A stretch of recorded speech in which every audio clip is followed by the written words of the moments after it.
रहमान रहीम।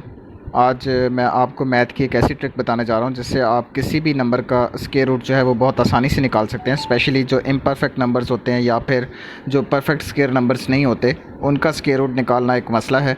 तो आप इस ट्रिक की मदद से विदाउट कैलकुलेटर बहुत आसानी से किसी भी इम्परफेक्ट नंबर का स्क्वायर रूट जो है वो फाइंड आउट कर सकते हैं। स्टार्ट करते हैं। सबसे पहले आपने जो है वो करना ये है कि आपने कुछ एग्जांपल्स के तौर पे मैंने आपके सामने स्क्वायर्स रखे हैं। आपने इन स्क्वायर नंबर्स को जो है वो याद रखना है। बहुत आसान है स्क्वायर, तो 10 तक तो बहुत ईजी है आपके लिए याद रखना। ये 10 तक आप याद रख लें ताकि इन बिटवीन दिस नंबर्स जो अगर कोई भी इम्परफेक्ट नंबर एग्जिस्ट करता है तो उसका स्क्वायर रूट फाइंड आउट करना जो है वो हमारे लिए बहुत आसान हो जाएगा। तो 1 का स्क्वायर 1 होता है, 2 का स्क्वायर 4 है, 3 का स्क्वायर 9 है, 4 का स्क्वायर 16 और 5 का स्क्वायर 25, 6 का स्क्वायर 36 एंड सो ऑन। 10 का स्क्वायर जो है वो 100 है। तो इस तरह ये स्क्वायर्स अगर आप याद रखेंगे, अगर इससे 100 से बड़ी कुछ वैल्यूज़ हैं जिनका आप स्क्वायर रूट फाइंड आउट करना चाह रहे हैं, तो आपको इनसे थोड़े बड़े नंबर्स का भी स्क्वायर रूट याद रहना चाहिए, जैसे स्क्वायर याद रहना चाहिए सॉरी। जैसा कि 100 है, 11 है, 11 का स्क्वायर आपके पास जो है वो 121 है और 12 का स्क्वायर आपके पास 144 है। अगर आप बड़े स्क्वायर्स के साथ डील करना चाहते हैं, बड़ी वैल्यूज़ के साथ डील करना चाहते हैं, तो आपको जो है वो बड़े स्क्वायर्स का भी मालूम होना चाहिए। तो इस वजह से फ़िलहाल तो मैं कॉमन एग्जांपल के लिए आपको 1 से लेकर 10 तक की एग्जांपल दूंगा कि इनके दरमियान कोई भी अगर इम्परफेक्ट नंबर है या जो ऐसा नंबर है जो कि परफेक्ट स्क्वायर नहीं है, तो उनका आप स्क्वायर रूट कैसे फाइंड आउट कर सकते हैं। एग्जांपल से स्टार्ट करते हैं। पहली एग्जांपल ले लेते हैं, मैं आपके सामने रखता हूँ। फ़र्ज़ करें कि आपके सामने एक नंबर है √72।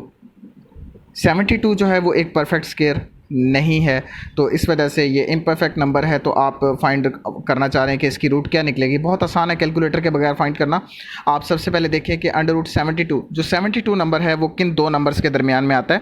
तो 72 जो है वो दो नंबर्स कौन कौन से हैं आपके सामने, एक 64 है और दूसरा नंबर आपके पास 81 है। इन दो नंबर्स के दरमियान में 72 आता है। तो आप इन दोनों नंबर्स को इसके सामने लिख लें ताकि आपको आसानी हो, कोई कन्फ्यूजन ना हो। 64 और दूसरा नंबर है आपके पास 81। अब नीचे वाले नंबर को आप इग्नोर कर दें, ऊपर वाला नंबर आपके पास है 64। तो 64 आपको पता है कि किसका स्क्वायर है, 8 का। ठीक है, 64 किसका स्क्वायर है, 8 का। तो इसका मतलब है कि आपका जो 72 का रूट है वो 8 से स्टार्ट होगा। 8 पॉइंट समथिंग इसका जवाब होगा, और समथिंग जो है वो आंसर जो है वो आप कैसे फाइंड आउट कर सकते हैं। अब आप देखें इसके सामने 8 का जो डबल है वो 16 होता है। ठीक है, 8 का डबल आपने नीचे लिखना है और इसके अलावा इन दोनों को आपने माइनस करना है। तो 72 में से आप 64 को अगर माइनस करते हैं तो ये आपके पास आ जाएगा 8। इन दोनों को आपने माइनस करना है, यानी 72 माइनस 64 इज इक्वल टू 8। जो माइनस करने के बाद नंबर आपके पास आएगा वो आपने यहाँ पुट करना है। इन दोनों को आप डिवाइड कर दें। 8 1 ज़ार 8, 8 2 ज़ार 16, ये बन गया 1/2। और 1/2 आपको पता है किसके बराबर होता है, 0.5 के। तो इस तरह इसका जो आंसर है वो आपके पास 8.5 आ जाएगा अप्रॉक्सीमेटली। तो इस तरह आप कैलकुलेटर के बगैर जो है वो रूट फाइंड आउट कर सकते हैं। एक और एग्जांपल मैं आपके सामने रखूँगा ताकि आपको जो है वो ज़्यादा क्लियर हो जाए। आप एक और एग्जांपल आप ले लें 32, लेट्स से 32 √32। अगर आप इसका अंडर रूट फाइंड आउट करना चाह रहे हैं तो आप ये देखें कि 32 किन दो नंबर्स के दरमियान में जो है वो एग्जिस्ट करता है, एक 25 और 36। इनके दरमियान 32 आता है। तो इस वजह से दोनों नंबर्स को आप सामने लिख लें, 25 और दूसरा है आपके पास 36।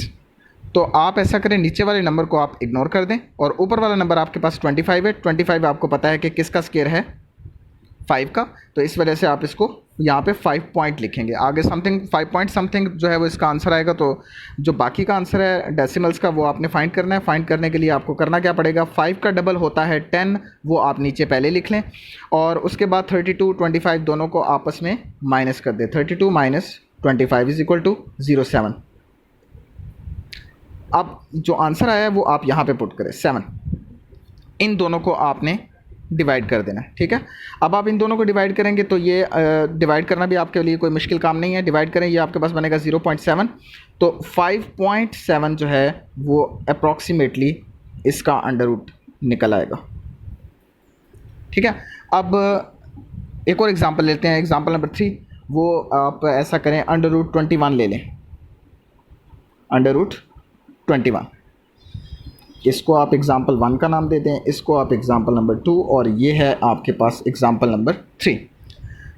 अगर आप 21 का अंडर रूट फाइंड करना चाह रहे हैं तो 21 जो है वो किसके दरमियान एग्जिस्ट करता है? आपको पता है कि 16 और 25 के दरमियान, 16 एंड 25, ये दोनों नंबर्स आप इसके सामने लिख लें, 16 और दूसरा नंबर है आपके पास 25। नीचे वाले नंबर को आप इग्नोर करें, ऊपर वाला नंबर जो है वो 4 का स्केयर बनता है। आप देखें 16 जो है वो 4 का स्केयर है, तो इस वजह से आप यहाँ पे इसका जो आंसर है वो 4 पॉइंट से स्टार्ट होगा। डेसिमल अभी आपने फाइंड करना है, कोई मुश्किल काम नहीं है। आप ऐसा करें, 4 का डबल होता है 8 और 21 माइनस 16 दोनों को आप आपस में माइनस कर दें तो आपके पास आ जाएगा 5। तो ये थोड़ा मुश्किल होगा आपके लिए, कोई मुश्किल नहीं है, मगर आसान करना है। कैसे? आप इनको डिवाइड कर लें, 5 अंदर रखें और 8 को बाहर रखें। 5 डायरेक्टली जो है वो 8 से नहीं होगा, तो आप 0 पॉइंट यहाँ पे 0 पुट कर लें और 0 पॉइंट आएगा तो आपके पास यहाँ पे आ जाएगा 6 से मल्टीप्लाई करें, 8 6 आर 48, तो यहाँ पे आ जाएगा आपके पास 0.2। यहाँ पे 2 आ गया तो 0.6 जो है वो आपके पास आंसर आया। तो इसका जो 0.6 है ये 4 में ऐड करेंगे तो ये 4.6 अप्रॉक्सीमेटली इसका जो है वो आंसर आ जाएगा। इस तरीके से आप इन नंबर्स का जो है वो रूट फाइंड आउट कर सकते हैं। अगर इससे बड़ा नंबर है, लेट्स से कि अगर आप बात कर लें, एक एग्जांपल मैं आपको दे देता हूँ, 105 का रूट आपने फाइंड आउट करना है, अंडर रूट 105। तो 105 आपको पता है कि किन दो नंबर्स के दरमियान एग्जिस्ट करेगा। आप 100 से ऊपर जा रहा है तो एक तो आपके पास 100 आ गया और दूसरा आपके पास अगर आप 11 का स्केयर लें तो 121 है। तो दो नंबर्स आपके पास हैं, एक आपके पास 100 आ जाएगा और दूसरा आपके पास 11 का स्केयर 121। ठीक है, नीचे वाले नंबर को आप इग्नोर कर दें, ऊपर वाला नंबर जो है वो 10 का स्केयर है, तो यहाँ पे 10 पॉइंट समथिंग का आपका जो है वो आंसर बनेगा। आगे डेसिमल्स फाइंड करने हैं तो वो कैसे फाइंड करेंगे? बहुत आसान है। आपको पता है कि 10 का जो डबल है वो 100 होता है, और इसके अलावा आप ऐसा करें, 105 में से 100 को जो है वो माइनस करें तो ये आपके पास 5 आ जाएगा। ठीक है, तो अगर आप इन दोनों को माइनस डिवाइड करें तो 10 में अगर आप ऐड करें 5 डिवाइडेड बाय 100, ये आपके पास बन जाएगा 0.05। दोनों को आप डिवाइड किया, डिवाइड करने से आपके पास 0.05 आ गया। 0.05 जो है वो आप 10 में ऐड करेंगे तो 10.05 जो है वो अप्रॉक्सीमेटली इसका आंसर जो है वो आपके पास आ जाएगा। तो इस तरीके से आप किसी भी इम्परफेक्ट नंबर का जो है वो स्क्वायर रूट बड़ी आसानी से फाइंड आउट कर सकते हैं। कोई भी अगर आपके पास नंबर ऐसा आ गया जिसकी जब आपके पास कैलकुलेटर नहीं है तो आप रूट उसका फाइंड आउट करना चाह रहे हैं, तो आप इस तरीके से स्क्वायर्स को अपने जहन में रखकर किसी भी परफेक्ट इम्परफेक्ट नंबर का जो है वो आप स्क्वायर रूट फाइंड आउट कर सकेंगे।